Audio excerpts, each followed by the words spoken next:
Ward बा भातुड़ी को remove करने आयुर्वेद में दुईटी पारासर्जिकल प्रोसेस अच्छी गोटे क्षारकर्म आउ गोटे है अग्निकर्म। ये दुईटी प्रोसीजर आमको बधिरा इंजेक्शन बा एनास्थेसिया कौन दरकार पड़ न था।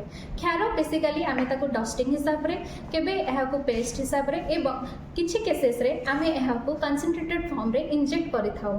ए सब प्रोसीजर आम भातुड़ी साइज तार बेस आउ तार मार्जिन उपर डिपेंड करिथाए।